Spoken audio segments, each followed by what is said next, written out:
to Disambiguation. I'm your host, Michael Fawcett. Each week we interview experts in AI, generative AI, and business automation to help business leaders understand how to use these tools for the biggest business impact. In our show today, we look at the use of generative AI in life sciences. I'm joined by Michelle Wu, CEO and co-founder of NyquistAI. Welcome. Hi, Michael. Could you give us a quick introduction and talk a little bit about what you guys are doing at NyquistAI? Sure, absolutely. I'm the CEO and co-founder of NyquistAI, and big nerd. All my life has been in life science. And how I came up with the idea of NyquistAI is through my real life experience. I was the youngest global strategy manager at Novartis and worked on the very first, and so far the only asset swap deal in the history of pharma, like three-way merger and acquisition among portfolio of GSK, Eli Lilly, and Novartis, which is a lot of data. And after burning so many late night oils and banging my head against the wall and calling my expert friends, like, what does this document mean, or what does this clinical trial report mean? And I thought, like, wow, there should be an easier way to analyze, first aggregate all the useful information in life science, and then make sense of those data, and make actions and decisions out of this data in a much painless way. So that's how I came up with the idea of NyquistAI. And so our company aggregates all the global clinical trial regulatory documents, post-market surveillance, like the adverse event data from around the world. We are approaching our third year anniversary, and we have built the largest training set globally, from clinical trials in the US, in China, in Japan, around the world. So what it really solves is the pain point of researching for this data, because when you make decision on clinical trial or product launch for any medicine or any medical device, you can never be sure that you got all the information and you're making the right decision, especially the market is moving so fast, and now it's the very first time people have a reliable solution they can rely on. So I mean, that sounds great. The data itself, obviously, a big part of the problem because there's so much of it and it comes from different places. Yeah. But I know in your platform, you have been using generative AI to help, pull all that together and make some sense out of it, so that companies can make good decisions. So can you talk about that a little bit? How does the platform use generative AI to help with that decision process? Sure, that's a great question. So I will break it down into two parts. And first, why in life science and generative AI is so popular, and both the tech world and the industry are so excited about generative AI. And second is like how we leverage generative AI to build that. So what differentiates generative AI from every terms that we heard before, like AI, deep learning, machine learning, is that for the very first time, generative AI will be able to provide much more richer content than before. And previously, for a clinical trial, traditional AI could answer the question, is the patient dead or alive? But generative AI can provide, the patient much richer content, like the patient is alive, the vitals increased XYZ, blah, blah, blah. And generative AI is extremely good at coming up optimized result with a lot of competing priorities for clinical trial and for any commercial, like product launch, global product launch for medicine and the devices. There's a lot of competing priorities. Companies want to save the patients, but they also want to make money. They also want to cut the timeline shorter. So how can you ensure, as a manufacturer, as the big pharma and medical device companies, how can they ensure that the the products they push on the market are doing the right thing and not hurting the patient. So generative AI is extremely good at solving such problems, like come up with optimized solutions with a lot of competing priorities. So there are, as for us, how we have been leveraging generative AI is tied to your first question, like what do we do and what differentiate us. We have built the largest global training set of all the clinical data and regulatory data. Data scraping is no joke, and especially when it comes to translation for biomedical information from Chinese, Japanese, and German to English, vice versa. So with that rich data, we're like sitting on gold mine. We fine-tuned our algorithm. So our generative AI is fine-tuned, dedicated to life science, like biopharma and medical device. So compare with other generative AI algorithm, they are like a smart student with a bachelor degree in English literature. They can, if you have a conversation with them, they can have a very interesting conversation with you. But if you ask them to, summarize a medical paper, for example, you give a medical paper of open heart surgery to like a student in English literature. Even though they understand every bit of English, they may not understand what this paper means. So that's our fine-tuned algorithm. Our fine-tuned algorithm is like a smart student, but with MD and PhD, and really understand biology and medicine and other like industry domain expertise. So what they can do is first the medical writing.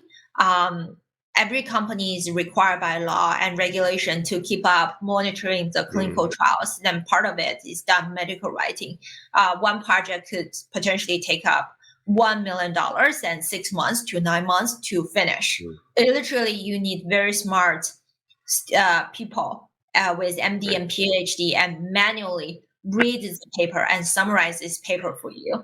And what our generative AI can do, NyquistAI can do, is to give you recommendation, whether this that we very quickly read the medical paper, summarize for you, and can answer questions based on this paper.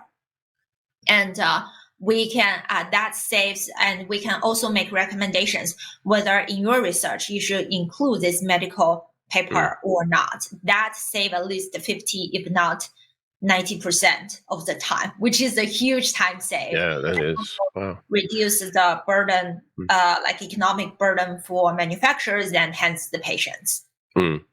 Yeah, that makes a lot of sense. It's the shift, in decision processes that we've had these expert systems for years that are AI based, but they're very rules based.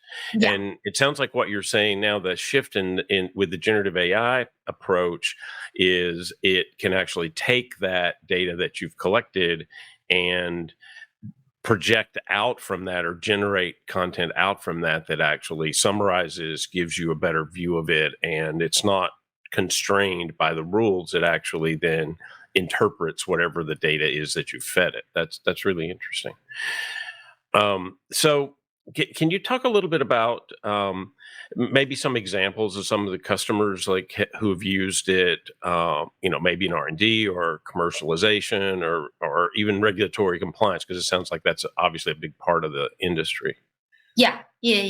So that's a great question. So we have seen adoption across the value chain from like preclinical all the way to commercial and post-market surveillance, because once it's not like life science is so unique from other industries. And once you launch the product, say a consumer product on the market, you may not need to require to monitor it much, but as long as the product is still on the market, then companies are required by law to monitor them. So there's a lot of work going to that aspect as well. For clinical, because we have the largest training set, one of the largest ophthalmology public company leverage our data to find, recommend prior art which we call predicate, to help them accelerate the innovation and clinical trial for their global launch. Previously, so they need to, before they run a clinical trial, they need to understand what's the benchmark and what's the predicate, like prior art, what basically what other people have done in this field. And it's a very niche market. It's have to do with children's eyesight. I love children, and so this project is very near dear to my heart. I'm very lucky with perfect vision, but I have a lot of friends whose kids are just, they're so adorable, but they have wearing thick glasses. And there is medical technologies to help with this treatment. So it's a very, very interesting and very noble project, very near to my heart. The challenge is that the company has to come to research so many countries and to see what has been done in the past. And it's not it is not known to them that what's the brand, what's the manufacturers. They have to go from the very fundamental, like what's the medical issue and what's the basically what's the indication, what's the technology. And they have hired 3 global law firms to do that. And just after 6 months, like they pay by billable hours. They're like, oh, we couldn't find existing solutions for the Asia Pacific market. And then out of serendipity, we got introduced to the VP of clinical trial. And he looked into our system. Within 20 minutes, he finds the perfect predicate for China and Japan, other Asia Pacific countries. So that's a huge time save, let alone like advancement for the use case for clinical trials. And go ahead. Oh, I was just going to say that's such a good example of why the industry vertical focus really does add that additional value to the solution. I think, we kind of this year we spent exploring all the uses of generative AI sort of in a generic way across all the functions. And now it seems like the real value, and just like you said, I mean, you're accelerating decision-making, you're giving them access to data in 20 minutes that they couldn't find in 6 months. I mean, that's incredible value. And I think that speaks a lot to this idea that next year that's going to really be the focus for a lot of companies to what's the vertical focus of a product, the platform that can really deliver value. That makes a ton of sense, I think. Yeah. I again, like I don't know what I don't know, and I'm a big nerd. Like since my very first job, I've been in life science. I just constantly realize how different the life science industry is compared with, say, consumer goods or TMT. Right. Yeah. I mean, and there's vertical use cases in every one that I could see give, that deliver a lot of value. But in an industry that's extremely regulated, and then, like you said, they have that downstream responsibility to continue to monitor and invest in ways that a lot of product companies wouldn't necessarily have to do, right? I mean, if it's broken, they have to fix it, but that's not the same thing as this continuous focus on the product and what the product's doing in the marketplace. So that's a very different use case. Yeah, absolutely.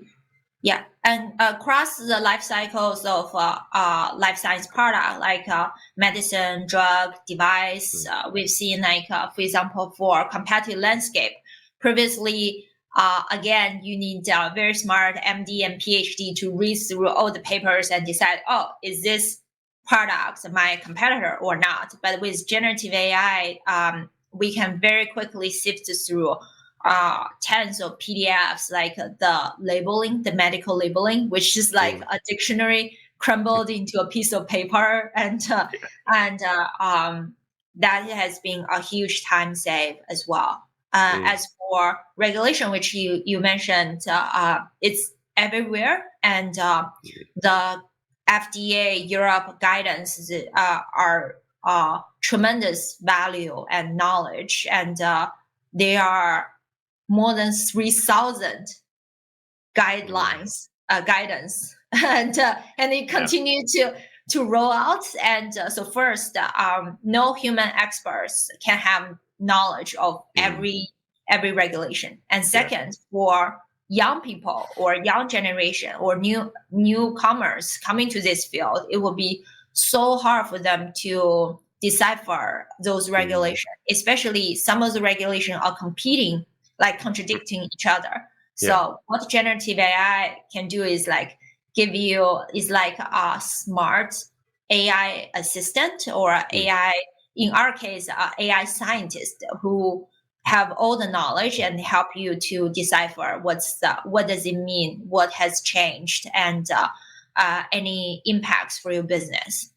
Mm. And I mean, most of these companies are global, and so I would imagine there's a great deal of variability in the regulations across, those different geographies, countries, etc. Yeah, absolutely. So, excuse me, a lot of this relies on the data and the data you collect, the accuracy of the data, that sort of thing. So, can we talk a little bit about that process? I mean, how do you collect the data, and then how do you ensure the accuracy, the quality of the data that you're using? Yeah, so that's a great question, and data scraping is no joke. So I just give you a fun anecdote. Like we have insights into the Chinese market, which is the second largest economy, and given the geopolitical tension, if the IP address is from the US or other countries, it depends on the day you visit the Chinese FDA website. Sometimes you cannot even refresh the website. So it's a very long process. So we have built first top-notch engineers around the world, and second, we have a global advisory board who we do need not only industry expertise but also country-specific expertise to really understand, like what is happening, and because sometimes what you read on the policy could be quite different from the actual implementation.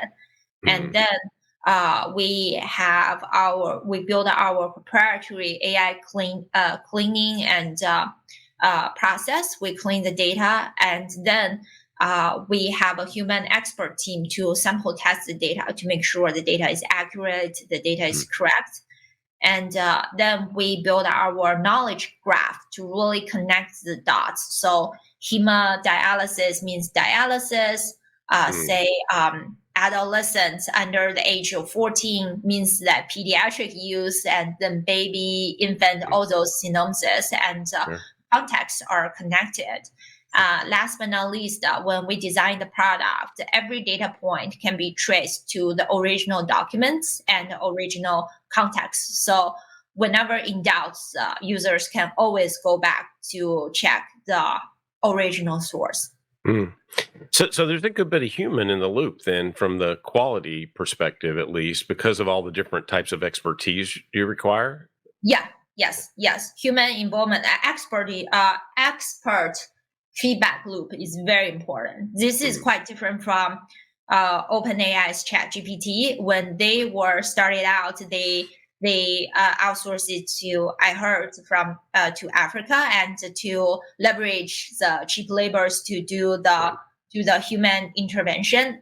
For a conversational tool, that's excellent, but for life science solutions, you do need the expertise.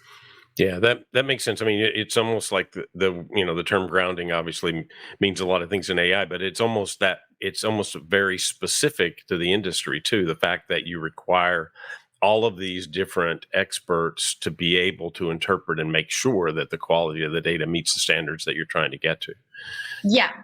We also constantly contact the local regulatory bodies, the authorities like the US FDA, Europe EMA, and to get their feedback. And we are also like have a lot of posters. Again, a very nerdy and academic team, very research focused. So we have posters, publications to continue to leverage the community and build the community forward, to build the hybrid community who are experts in life science but also understand and embrace technology. So I know For example, one of the areas that I've read about and I hear is very complex is this area around clinical trial design. So I'm curious, how using your platform, how does this change that process for your customers and make that more efficient, effective, productive, whatever the right term is there? Yeah, so it's almost a universal knowledge that it takes 12 years and Mm, 2.7 billion with a B to develop a novel therapy. And I guess given the increasing inflation rate and labor and everything is going to be even more than just loose change for big pharma and medtech. The one of the reason that clinical trial is so difficult and so hard is that the tribal knowledge and institutional knowledge go to the person who designed the clinical trials. mm, And what we can provide, again, we have the largest global training set. So if a physician in the US, they want to work on, say, ophthalmology device or some disease, they can very quickly, within a few clicks, to see all the global summary of clinical trial done in this way and how do they design their clinical trial, what has worked in the past. And we have all the summaries of completed trials and also failure trials. Failure trials is so valuable mm, because you may be able to learn from someone's success, but you can definitely avoid someone's mistakes. So if a clinical trial failed to meet certain endpoint, which means the result of the clinical trial, then when I, as a new person, start to design my clinical trial, I can see, okay, what has been missed in the past, so I mm, can avoid making the same mistake. So that's from a strategic level, from initial research level, and second, from operation level. More than 20 to 30% of the clinical trials in the US don't recruit patients at all, mm, and almost mm, 80% of the clinical trials in the US never roll on time, which means that the 20 to 30% of the facility is just there. They have the medicine, they have the nurse, they have everything set up, but there's no patient to enroll mm, this clinical trial. That's pure loss on the financial sheets for any companies. So our solution also summarizes the performance of facilities and performance of physicians who have mm, prior experience. So there's no guarantee that someone has successfully completed an oncology clinical trial is going to continue to be successful. But at least the probability of success yeah. is much higher. So that Mm. is from an operation layer can also is where our solution can also help company to uh, optimize their clinical trials. Hmm. I was a few weeks ago. I had a guest on that, and we were talking a lot about data automation, and one of the things he brought out, and I hadn't really thought of it, and now talking to you, it sort of comes out the same way in my mind. Is that in the past we had analytics and business intelligence tools, and they're very rules based, and dashboards and that sort of thing, and it's very structured, but it leads you only in the direction that you already have planned, right? You don't have the opportunity to be more open and interact with the data. Mhm. And I more and more I think that capability to interact with the data in a natural way is where an awful lot of the value is in the systems, because it changes analytics into an interactive experience in real time versus that sort of historical perspective. Does that, in this context, does that make sense to you? I mean, it seems like that's a real value inside of what you guys are doing, is that capability of, like, just like you said, there's a doctor who's been successful in a certain area is more likely to be successful versus one who doesn't have that experience or had a bad experience. I mean, that's a simple thing, but that probably is really valuable. Yeah. Yes. So when it comes to data, trying to understand your question or your comments, the data automation lead to analytics that that is no longer rule based, which make the brainstorming, the discovery more interactive, Mm-hmm. and it's which is also unprecedented in the past. Yeah. Yeah, Yeah. Mhm. That's exactly it. I mean, I think, and that's, it's like the idea of how do you transform unstructured data into something that's actionable, and doing it in a way that's natural versus forcing data into a dashboard that presents it only in a specific way, which seems to me like would really limit your capability to do that brainstorming or to do that interaction with the data where the value really might be, but you don't really know that ahead of time, right? Yeah. That's we have run into situation like this. So we were just having conversation with another European, one of the leading European notified body, and because we aggregate all the global adverse event. Mm. Previously, because the adverse event data is set in such a rudimentary way, you have to like research. Okay, I want to see, say, Pfizer, Medtronic, and other companies like adverse event of this particular product. So you have to know you already have a bias built in when you go down the path of exploration Mm. to see like you have to know what you are looking for in order to look for. What if like you have all the data and generative AI, they can summarize it for you in a way that you haven't been experienced before. So when we present our solution to this notified body, they were like, "Wow, you just finished your you know, we have been doing this for 20 years in Mm. an old way. It's like, Michael, you're on the East Coast. Like, previously, people are used to drive their cars all the way from East Coast to Palo Alto to Silicon Valley. Now they can just, get on like a driverless car by Tesla, or Mhm. even just like get on a driverless plane and transport to Silicon Valley. It's just a totally different way of looking at the data. And Mm. we also right now the technology is so ahead of not only with the use case but also with the adaptation curve of a tech adaptation palette for the Mm. industry. I think that at least from my experience, when we constantly have 5 to 9 inbound calls from one person startup, biotech startup to like multinational corporations, Mm. they are constantly got the emotional or psychological shock that the things that they used to do, like the dashboard, has been existing for 20 years or 30 years. And now they just need to have a conversation with Mm. a bot, and the bot can write them a beautiful summary, a report, and even Mm. like a PowerPoint. Right. Yeah. Yeah, so it puts everything together and then displays it in a way that's digestible too. Yeah. And at a time and speeds that no human Right. bodies are capable.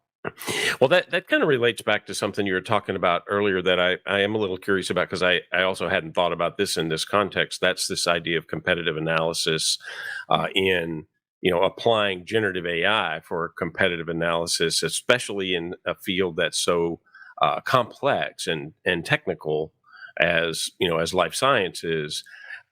Taking that ability to summarize and help make sense of data, and then finding those specifics of what is a competitor versus what isn't, how that could actually inform your decision process as you're thinking about how you structure and what direction you go with your product.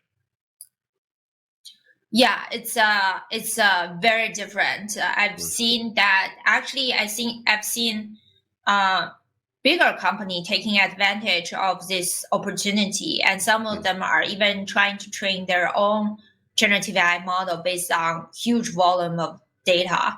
If Mm. you think of this way, if you look at the industry this way, Michael, like the Pfizer's and Medtronic of the world, they have, like Merck has been around for 130 years. That's 130 years worth of data, clinical trial, patient information. Any big biopharma company and medical device company could be a data company and AI company in the future.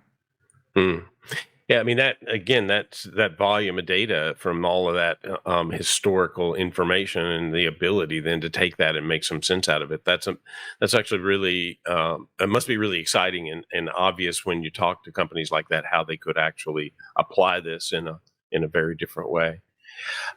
So I'm curious about the future then. So I mean, I see the depth of vertical focus, and I think that's really exciting. But where does this go? I mean, what do you think over some period of time into the future? Let's project a little bit. What do you think the impact of generative AI is, and how it evolves in life sciences over the next 5-10 years? Yeah, that's hmm. I think Bill Gates once said people tend to overestimate what you can achieve in like 5 days versus what you can achieve in 5 years. Yep. So first, the generative AI for life science is no longer just a buzzword. People are proactively adopting those technologies and tools and softwares either in their apps in their real life. And second, I do see a change in the form of organization. It ties to your previous question, why clinical trial is so complicated, why like drug discovery is so expensive. Part of it is that they are just sheer volume of information. For example, dropout from Stanford, a 17-year-old, 18-year-old prodigy could code just as good as some like PhDs in CS. But a doctor with 20 years of clinical practice is fundamentally different from a fresh graduate from medical school, because the industry requires so much institutional knowledge and expertise that to some degree slows down the innovation curve. With generative AI, what it really provides for the industry is a speed, unprecedented speed to digest and make sense of huge volume of unstructured data that human brains previously could not achieve. Yeah. I think it will change how the organization looks. Maybe in the future, customer success or like customer support for drugs and medical device will be upgraded to a chatbot, and then there will be new jobs created, new roles created by generative AI in life science. Yeah. I mean, and we see that in other industries too. The more you can build out in customer support's a great example, right? You have an assistant that can either solve problems, which is great, right? So you can end some interactions with customers in a positive way very quickly because they have access to all the data. And then they also have the capability to make your customer service agent able to deal with more complicated issues that do need human interaction, but they can still provide them that data access. That's really interesting, and it makes a lot of sense in this context too because of the complexity. Yeah. Well, so we're running out of time. Although this is really interesting, I could keep going, but I guess at some point we probably have to give the audience a break. So the one thing I always ask at the end of the interview, though, and I would love to hear your recommendation on someone that the audience could research, listen to, read, a thought leader, somebody in this field that you think is really educational and could really help people understand more about generative AI and how it's being applied to business. Yeah, yeah. I actually have two recommendations. Now you primed my brain. One is my Stanford professor, Andrew Ning, and what differentiates him from all the other top researchers in AI field is that he's so far the only researcher that I've known that can convert very complex, very technical concept into layman terms and use very vivid stories that you can relate to the technical change. And the second one is Kai-Fu Lee. And he came from Google and he's become a venture capitalist and become an entrepreneur.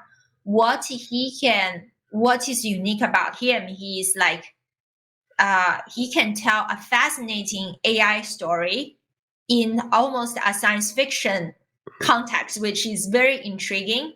At the same time, deliver behind the facade of like science fiction stories, which is very intriguing and vivid. He delivers the impact, the value for the business. I mean, those are great recommendations. And entering, actually, I read a good bit of his stuff, and I think he's extremely interesting. And the idea that I think this is something that's really important today. The idea of taking this technology and translating it into business terms so that people can understand, consume, actually be able to apply it. So that's great. Thank you. And Michelle, thanks so much for joining today. Really interesting conversation, and I really appreciate it. Yeah, thank you, Michael, for having me. And that's the show for this week. Thank you all for joining. Remember to hit that subscribe button. And for more on AI and other software research reports and posts, check out the arionresearch.com/blog and /research reports. And don't forget to join us next week. I'm Michael Fawcett, and this is the Disambiguation Podcast.